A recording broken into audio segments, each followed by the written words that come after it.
Há mais ou menos um mês atrás, eu e a Priscila, nós recebemos uma notícia de que o meu primo, na verdade, o primo dela, chamado Anderson, ele estava na UTI em São Paulo. Não sei se os irmãos lembram dessa situação, muitos irmãos oraram por isso. E até então, o caso dele não era tão grave assim, era apenas algumas infecções. Mas ele tinha uma doença que era uma imunidade baixa, e essa imunidade fazia com que os anticorpos dele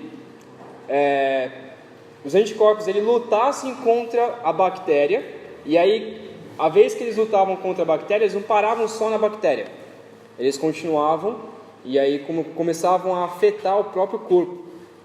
Então essa foi a doença dele. E naquela época, a hora que a gente soube que ele estava internado na UTI, a gente já começou a orar bastante, porque a gente sabia que era grave. E aí uma sexta-feira a gente recebeu a notícia que ele estava pegando mais infecções e que os médicos já tinham dado poucos dias de vida para ele. Então no sábado de manhã a gente foi ver a nossa tia, orar com ela e ver a possibilidade de orar também com ele.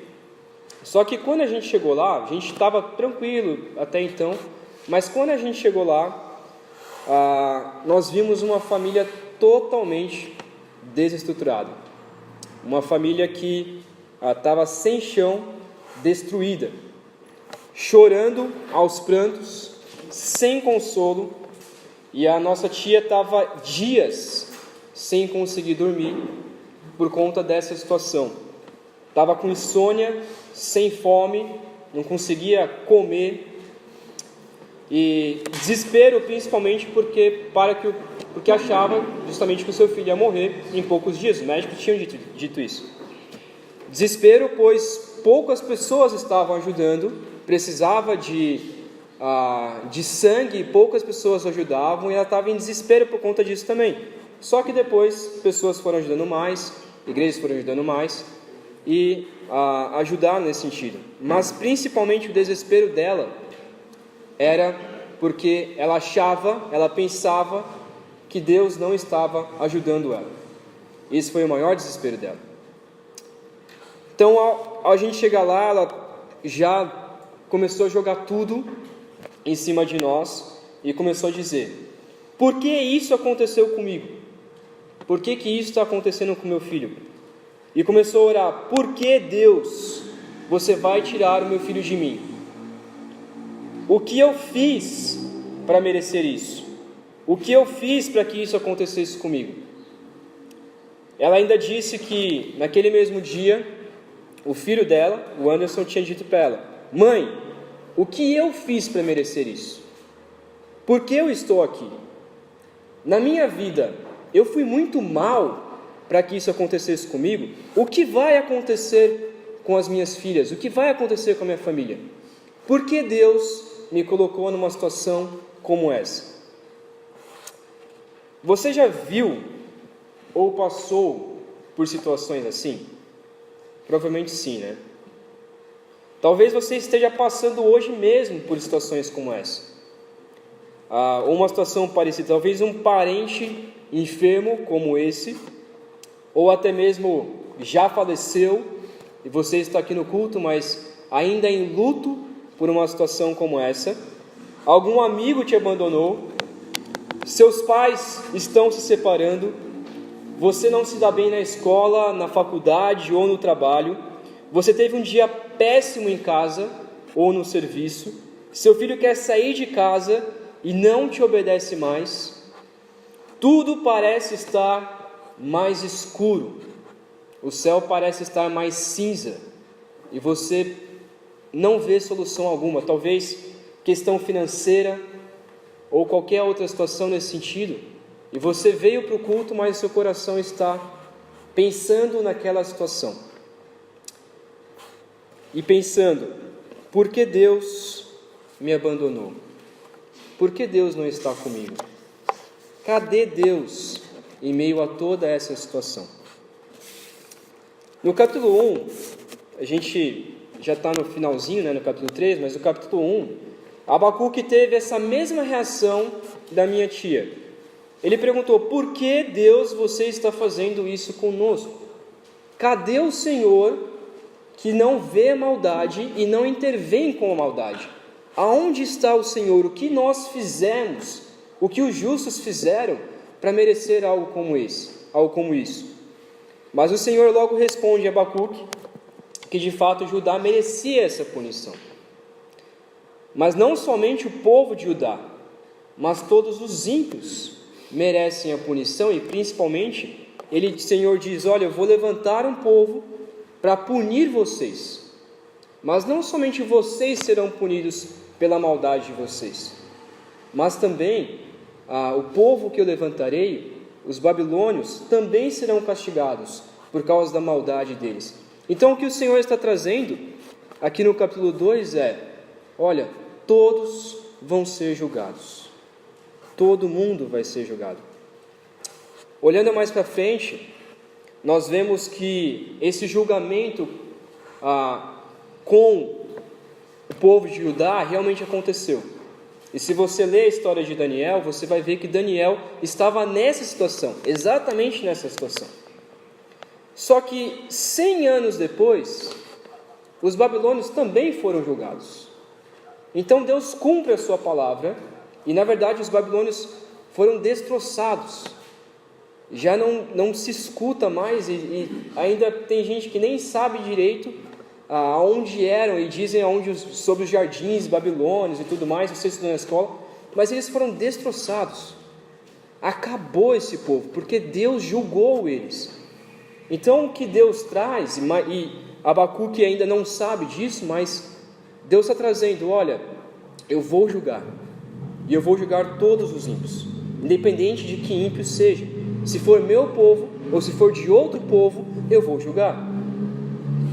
Abacuque, então, ao ver que Deus é grandioso, diante dessa resposta de Deus no capítulo 2, ao ver que Deus é grandioso, e que a sua justiça não falha, e que ele estava totalmente errado ao fazer essas indagações a Deus, e perguntar por que Deus está acontecendo isso, o Senhor nos abandonou, e ao lembrar que Deus é um Deus soberano, ao lembrar que Deus é um Deus poderoso, ao lembrar que Deus é um Deus misericordioso, mas também é um Deus que impõe a sua justiça, por ser um Deus grandioso, ele tem então 3 reações diante disso, que serão os nossos pontos da mensagem.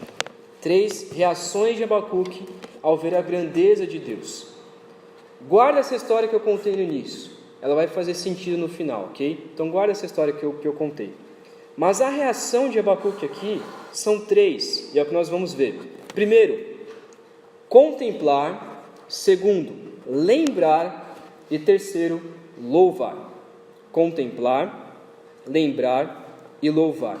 Nós vamos gastar mais tempo na segunda reação, que é a parte do lembrar. E aí, à medida que a gente for lendo, à medida que a gente for expondo o texto, a gente vai ler o texto rapidamente, ok? Vamos lá, então, a primeira reação que Abacuque teve ao ver a grandeza de Deus, ao ver a resposta de Deus, de que Deus iria julgar todos os ímpios.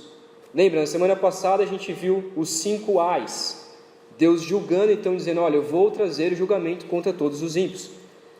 Abacuque, então, ao ver a grandeza de Deus, ele tem a sua primeira reação, e a primeira reação dele é contemplar ao ver a grandeza de Deus. Então Abacuque contemplou porque ele viu que Deus de fato é grandioso. Vamos ler os versículos 1 e o versículo 2. Diz assim: oração do profeta Abacuque à moda de Sijonote. Senhor, eu ouvi a tua fama e temi. Ó Senhor, aviva a tua obra no decorrer dos anos. Faz que ela seja conhecida no decorrer dos anos. Na tua ira, lembra-te da misericórdia. O verso 1 e 2 nos diz respeito então a essa primeira reação. Ele escreveu essa poesia com essa palavrinha difícil aí, né? Sijonote ou Sijonote. Algumas outras versões dizem em forma de canto. O que seria isso? Não sabemos literalmente o que significa sigionote. Nós não sabemos se é um instrumento ou se é alguma forma de poesia, mas provavelmente, como em outras traduções, como outras versões traduzem, é uma forma de canto. Então Abacuque aqui no capítulo 3, ele escreve uma poesia, e aí você pode ver lá no versículo 19, que ele entrega essa poesia ao regente de música para instrumentos de cordas. Então esse capítulo 3 inteiro é uma poesia, é um canto. Ele entregou então ao regente de música.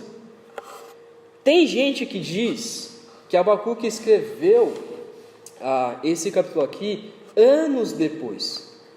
Então, lembra que a gente falou que do capítulo 1, da pergunta de Abacuque, da indagação de Abacuque, até a resposta do Senhor, a primeira indagação e a resposta do Senhor, era em média 7 anos de diferença. Agora é mais ou menos isso também, ou se não mais. Então, Abacuque, ao ver a grandeza de Deus, depois de refletir por um tempo, talvez vendo o agir de Deus, como Deus de fato está julgando Judá, ele então contempla a Deus e escreve esse salmo, escreve esse canto. Então, depois de Deus ter falado sobre a sua grandeza, sobre o que faria com os ímpios, Abacuque ele muda de opinião. No começo, lá no capítulo 1, ele começa a dizer: Deus, cadê você? Agora ele já começa a dizer: Deus, o Senhor é grandioso. Deus, eu ouvi a tua fama e eu temi. Ou seja, o Senhor de fato é grande. Quase que pedindo desculpas a Deus por ter falado palavras tão grossas, por assim dizer, a Deus. Mas ele começa aqui dizendo que contempla a Deus de 3 formas, que é o que nós vamos ver. A primeira forma é, ele temeu, então ele teve medo de Deus. E a segunda, ele faz 2 petições. Vamos lá, a primeira parte ali, ele ficou alarmado, ele temeu ao Senhor. Diz ali então: eu ouvi a tua fama, eu ouvi o quanto que o Senhor é grande e temi. Eu não sei você, mas quando você começa a escutar de Deus, alguém falando sobre Deus, o quanto que o Senhor é grande, o quanto que o Senhor é poderoso, quando você canta músicas que dizem o quanto que o Senhor é soberano, qual é a sua reação diante de ouvir essas palavras? A nossa reação deveria ser temer ao Senhor. Quando a gente escuta Deus é soberano, a gente não deveria falar: legal, que bom que Deus é soberano. Não, a gente deveria temer ao Senhor, porque se Ele é soberano, Ele sabe de todas as coisas. Essa foi a reação dele então, ao ouvir as declarações, a sua fama, o que o Senhor acabou de dizer, queria de fato vir julgar um povo. Ele fica alarmado, ele teme ao Senhor. Não é de surpreender, porque eu também ficaria assim. Se o Senhor chegasse para mim e começasse a falar: olha, ai daqueles que roubam, ai daqueles que dão vinho a outras pessoas, ai daqueles que edificam a cidade com sangue e alicerça e alicerça com maldade, edifica a cidade com sangue, alicerça com maldade, constrói a sua casa, constrói o seu alicerce injustamente. A nossa reação tem que ser, ao ouvir Deus dizendo: ai daquele que comete maldades, a nossa reação tem que ser: mas eu também sou maldoso, eu também sou injusto, então eu tenho que temer ao Senhor, eu tenho que ter medo de Deus. E é isso que Abacuque faz, ele teme ao Senhor. Mas o segundo, ele pede então para que a obra de Deus seja avivada. Resumidamente, ele pede para que Deus cumpra o que ele disse. Então, Senhor, já que o Senhor disse isso, já que o Senhor disse que vai mandar a sua justiça, então faça a tua vontade, aviva a tua obra, faz ela conhecida no decorrer dos anos, que pessoas ao redor saibam o que o Senhor fez. E de fato foi isso que aconteceu. De fato, a fama do Senhor percorreu por toda a eternidade e percorrerá por toda a eternidade, percorreu naquela época. Deus, de fato, ao julgar, principalmente Judá e depois julgar os babilônios, o temor do Senhor foi espalhado por afora, principalmente pelo próprio povo de Deus. Mas o terceiro, ele pede para que Deus se lembre da sua misericórdia. Senhor, na tua ira, lembra que o Senhor também é misericordioso. Praticamente o que ele diz é: Senhor, quando você vier com a tua ira, quando você vier julgar, lembra que o Senhor também é misericordioso. Imagina pedir isso para Deus. Lembra que o Senhor também é bom. É claro que Deus é misericordioso. Na sua ira, Deus é misericordioso. Na verdade, Ele é misericordioso porque Ele não destrói toda a humanidade. Por esse simples fato, Ele já é misericordioso. Se nós vemos mais para frente, Deus é misericordioso porque Ele nos dá a salvação. Deus é misericordioso naquela época porque, mesmo sabendo que Abacuque não era tão justo assim, Deus preservou a vida de Abacuque. Mesmo Daniel, como a gente vê, é uma pessoa justa, diante de Deus, não, porque todos somos injustos, inclusive Daniel. Mas Deus foi misericordioso em preservar a vida de Daniel, porque ele tentava fazia o máximo para buscar o Senhor. Então Deus, ele de fato é misericordioso. E o que ele está dizendo é: Senhor, na tua ira, quando o Senhor se irá contra a humanidade, seja misericordioso. Seja misericordioso conosco. Então ele contempla a Deus. Quando ele olha para a ira de Deus e o quão grande é o Senhor, ele contempla e teme ao Senhor. Teme pedindo por avivamento e misericórdia. Parece um outro Abacuque do capítulo 1. Um outro Abacuque totalmente diferente. E essa deve ser a nossa reação também, quando nós vemos que o Senhor é grande. Mas a segunda reação de Abacuque, dos versículos 3 ao versículo 15, vou tentar passar rapidinho por aqui. Tem muita informação aqui, mas não tem como a gente gastar tanto tempo nessa parte. Mas ele lembra das obras de Deus. Segunda reação, então, Abacuque lembra das obras de Deus. Nos versos 3 a 15, Abacuque, então, ele lembra, e talvez Abacuque escreveu essa oração por dois motivos. O primeiro é para se lembrar da grandeza de Deus. Então Abacuque escreve essa passagem para lembrar o quão Deus é grande. E o segundo, para lembrar das misericórdias de Deus com Israel no passado. Não é tão claro aqui, mas muitos comentaristas dizem, é isso que a gente vai ver um pouco aqui, de que Abacuque está lembrando de como era Deus no passado, de como que Deus agiu no passado com o povo de Israel. Então o que ele faz é: Senhor, na tua ira, lembra da tua misericórdia. Por quê? Porque, deixa eu escrever um pouco, entre aspas, né? Deixa eu escrever um pouco de como é o Senhor, de como que o Senhor é um Deus misericordioso, de como que o Senhor é um Deus bondoso, de como que o Senhor é justo. Então ele se lembra das obras de Deus e parece que ele está também tentando lembrar o Senhor das obras dele, que não tem como fazer isso, obviamente. Então é mais para ele do que para o Senhor. Primeiro, então, parece que ele se lembra com Israel no êxodo, na saída do Egito, dos versículos 3 até o versículo 7. Vamos ler, versículos 3 ao versículo 7. Deus veio de Temã e o santo do monte Parã. A sua glória cobriu os céus e a terra encheu-se do seu louvor. O seu resplendor é como a luz, raios brilhantes saem da sua mão e o esconderijo da sua força está ali.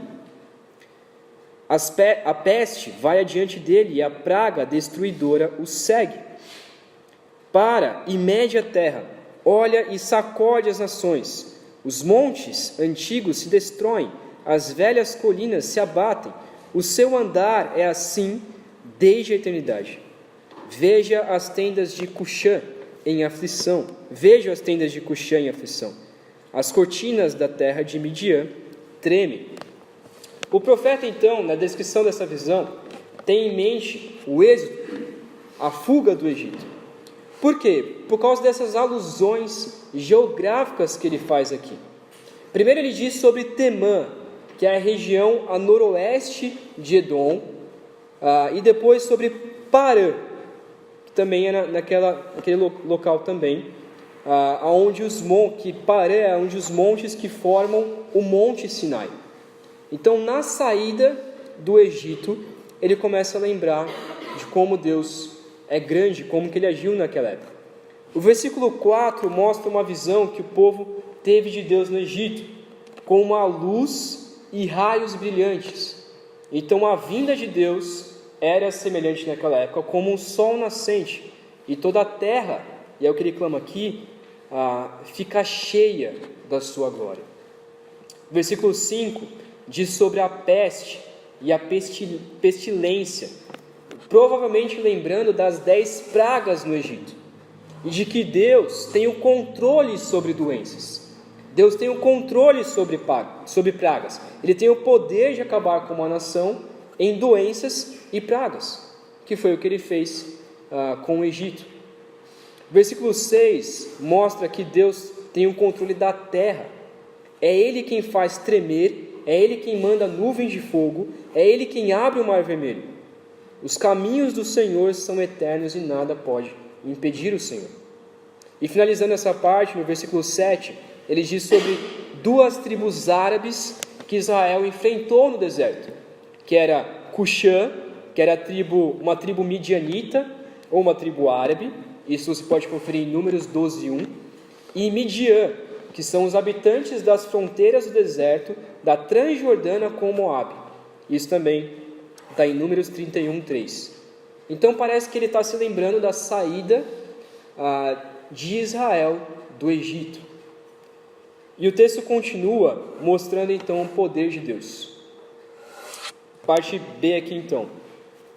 Ele se lembra então da grandeza de Deus com Israel na conquista da terra prometida. Versículo 8 até o versículo 11. Versículo 8 ao 11 diz assim: Acaso é contra os rios que o Senhor está irado? É contra os ribeiros a tua ira? Ou contra o mar o teu furor? Quando andas montado nos teus cavalos, nos teus carros de vitória? O teu arco está totalmente descoberto, a tua aljava está cheia de flechas. Divides a terra com rios. Os montes te veem e se contorcem. A inundação das águas passa, o abismo faz ouvir a sua voz e levanta as mãos bem alto. O sol e a lua param nas suas moradas, ante o lampejo das suas flechas que voam, ao brilho intenso da tua lança resplandecente. Então parece que ele lembra com Israel na conquista da terra prometida. Deus com Israel naquela conquista. O profeta então passa a se dirigir diretamente a Deus, lembrando quem Deus é. O Senhor que se aproxima é o guerreiro divino, invencível, que demonstra o seu senhorio sobre a humanidade. Então ele começa a lembrar, o Senhor é um Deus guerreador, é um Deus poderoso, que conquistou a terra prometida para nós. Comentaristas então dizem que essa é uma referência de quando Deus lutou pelo seu povo ao conquistar a terra prometida.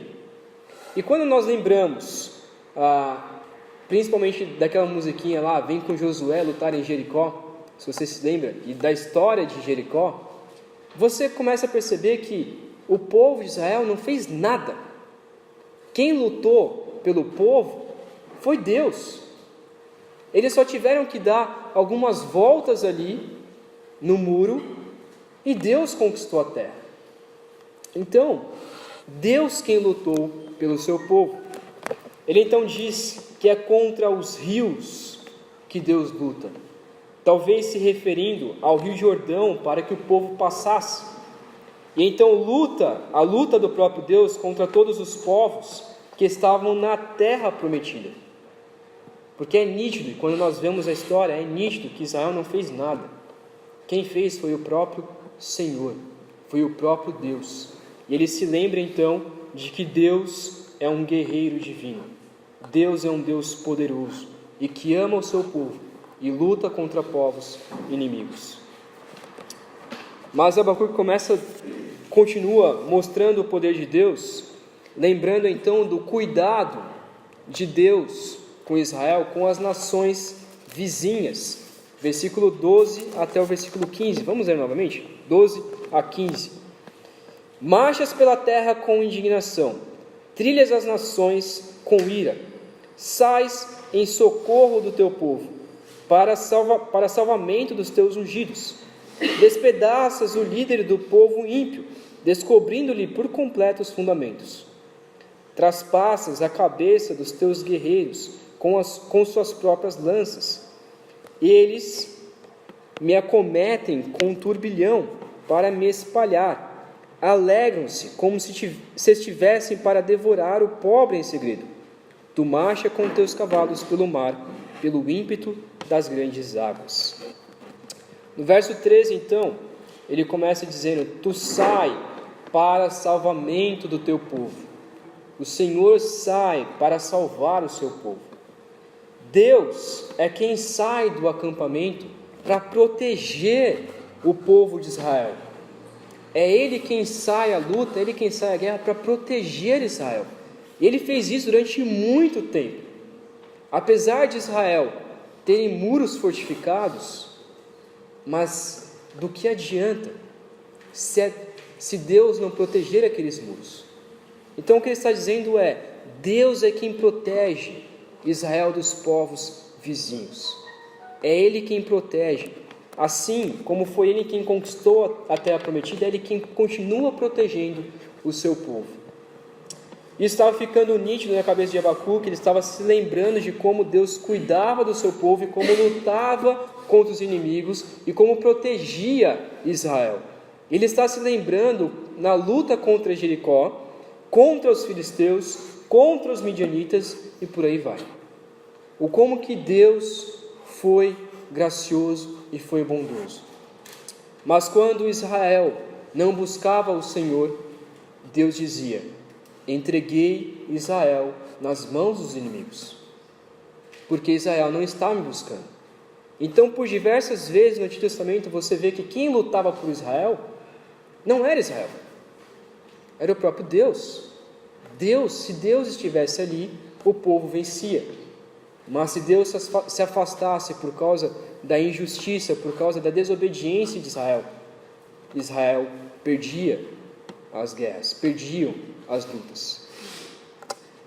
Deus é poderoso para guardar das nações vizinhas. Por isso Abacuque tem essa terceira reação, pois ele sabe que se Deus quiser livrar dos caldeus, se Deus quiser livrar dos babilônios, Ele pode. Então ele começa a se lembrar: peraí, eu estou aqui clamando a Deus para que não venha a justiça, mas olha como que Deus lidou com Israel em toda a vida. Olha como que Deus lidou com Israel, como que Ele cuidou de Israel por tanto tempo. E ele então lembra da grandeza de Deus. Para nós, aplicando para nós, pense um pouco. Quando nós passamos por tribulações, uma das coisas que nós precisamos fazer é lembrar das grandezas de Deus. Peraí, o que Deus fez na minha vida? Qual que foi a trajetória de Deus na minha vida? Como que Deus conquistou certas coisas?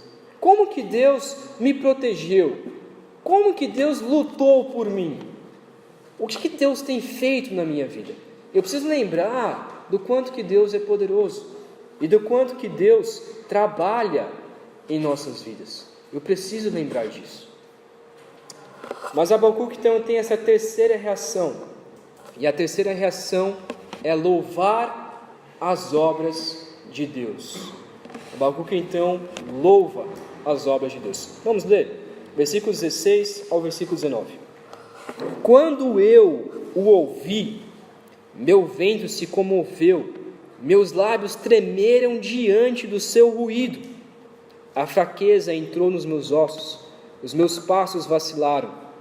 Aguardarei em silêncio o dia da angústia que há de vir sobre o povo que nos oprime.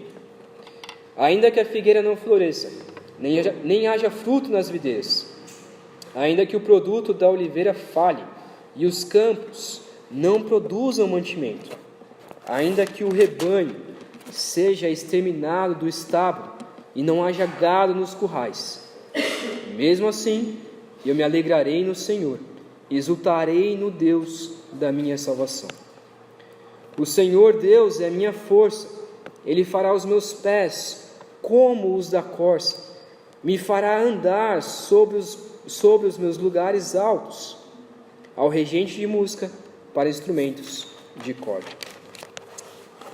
Então, primeiramente, ele lembra a lembrança da grandeza de Deus. Ao lembrar da grandeza de Deus, isso gera temor a Abacuque. Novamente, temor. O versículo 16 vai falar sobre isso.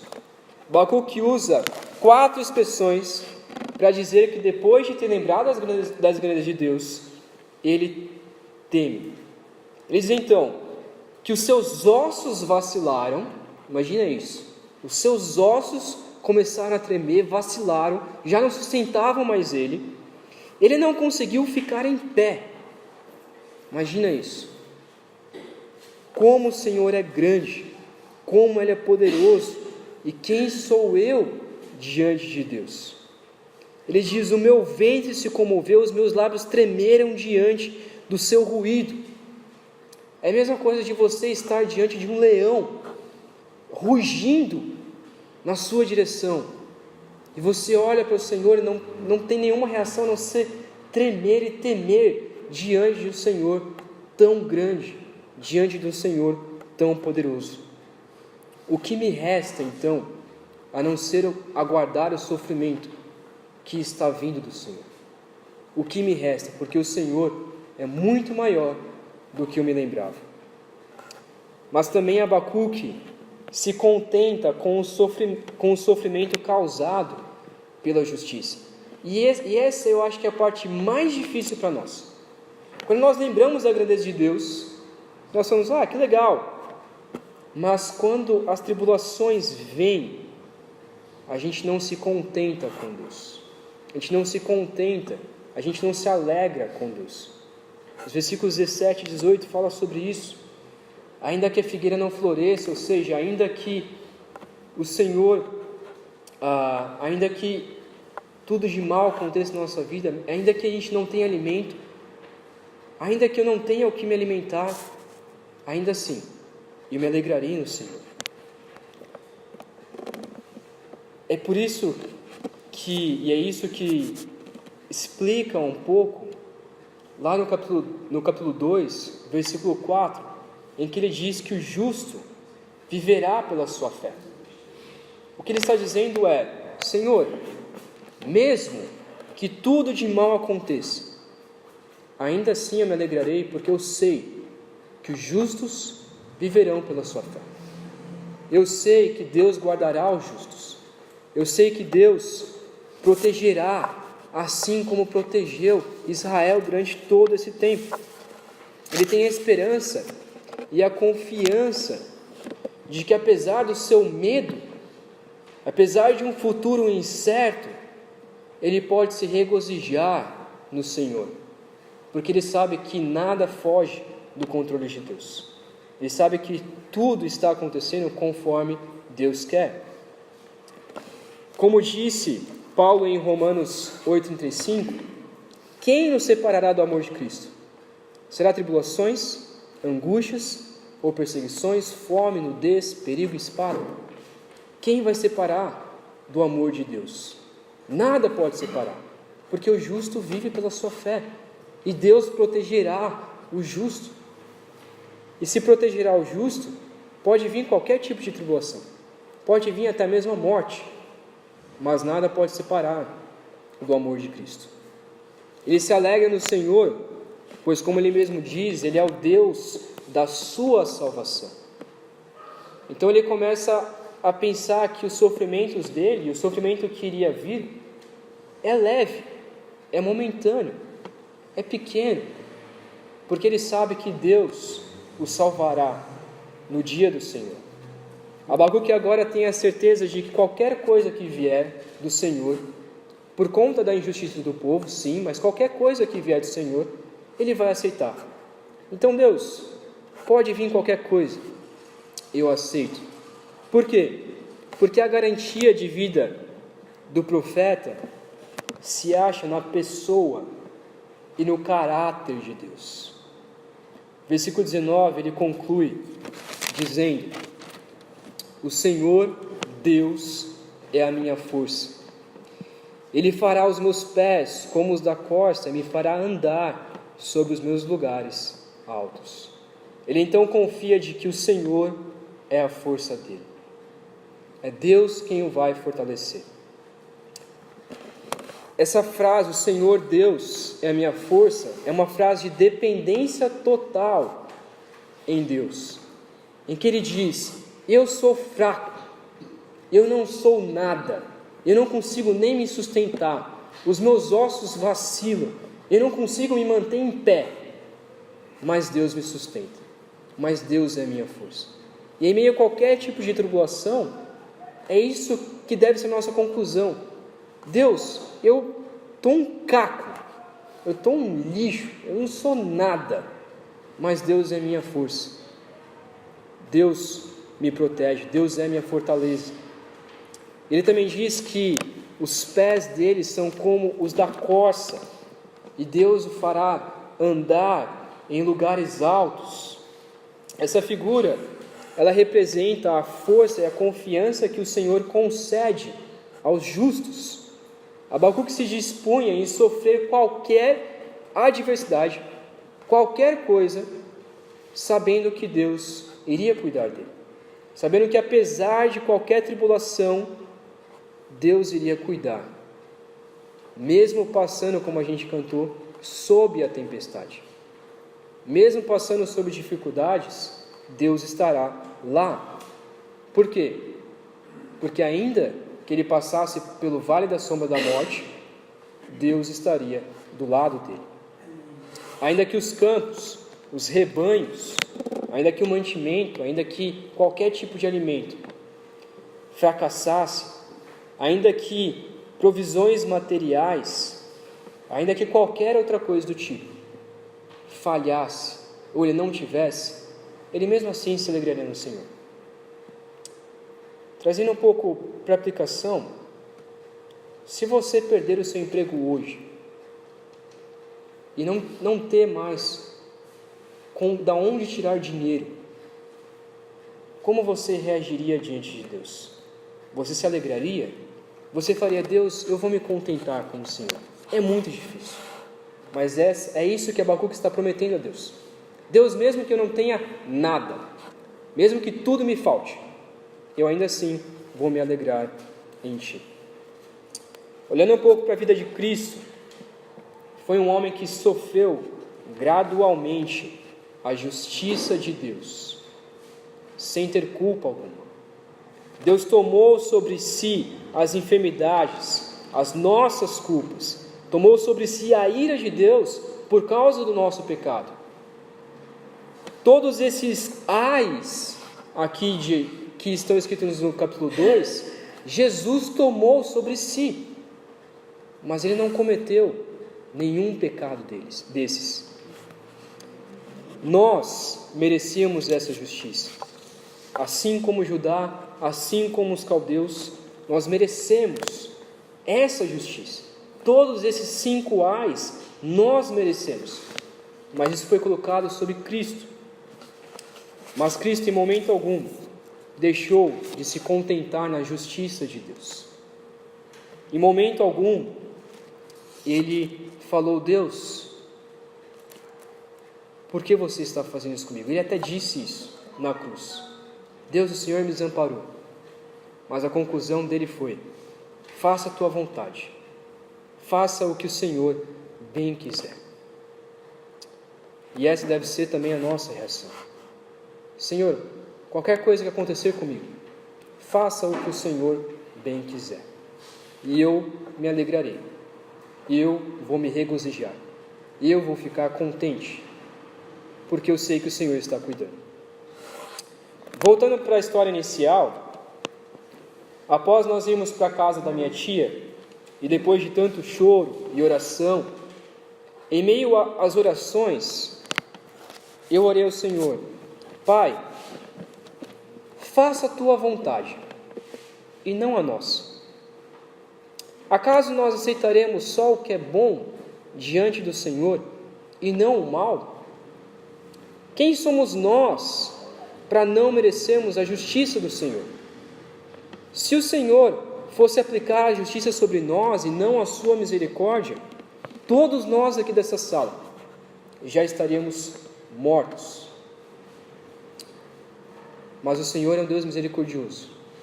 E nós devemos aceitar também o que não nos agrada. Depois disso, a minha tia mudou por completo a sua oração. Feliz e chorando, ela orou: Senhor, se o meu filho viver, eu louvarei o seu nome. E se o meu filho morrer, eu vou continuar louvando o seu nome. Quando nós fomos visitar o meu primo, depois de compartilhar o Salmo 33 com ele, eu perguntei: quem é Jesus para você? Ele respondeu: Jesus foi o homem que sofreu muito mais do que eu estou sofrendo agora. Muito mais. Simplesmente para me salvar da vida eterna e me dar a vida eterna. Me salvar da morte eterna e me dar a vida eterna. É Ele quem me sustenta e me dá forças. É a vontade dEle que vai permanecer. E eu me alegrarei com a sua vontade. Se Ele me levar daqui, eu louvarei ainda mais o seu nome.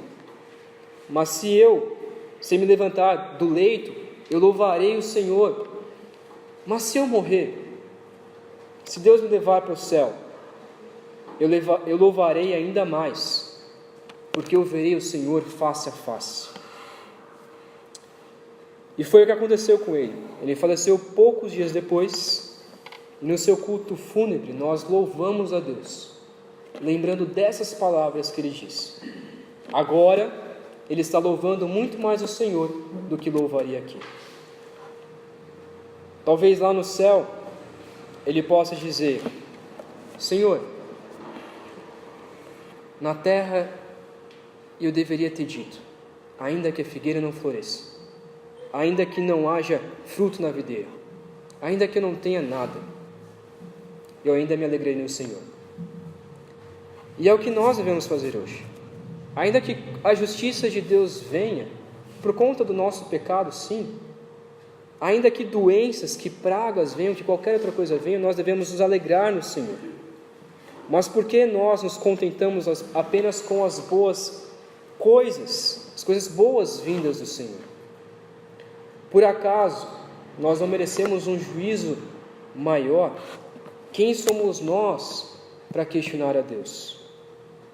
Nós somos violentos, somos gananciosos, somos opressores, somos cruéis, somos idólatras.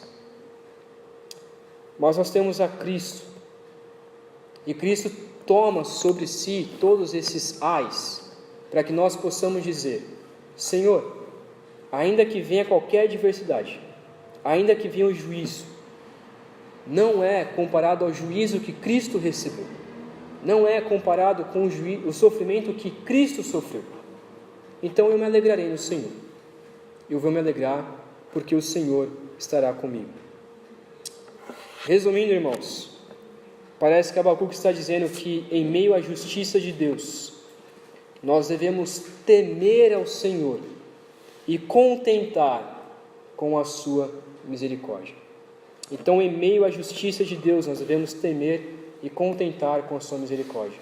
Então, ao passar por qualquer adversidade, você vai passar por várias adversidades, vários problemas, vários sofrimentos. Lembre-se, apesar de tudo isso, eu merecia um juízo maior, eu merecia uma punição maior, mas Cristo tomou sobre si, e agora eu posso me alegrar, pois o Senhor demonstrou a sua misericórdia sobre mim. Amém? Vamos orar? Pai, obrigado porque nós podemos confiar no Senhor.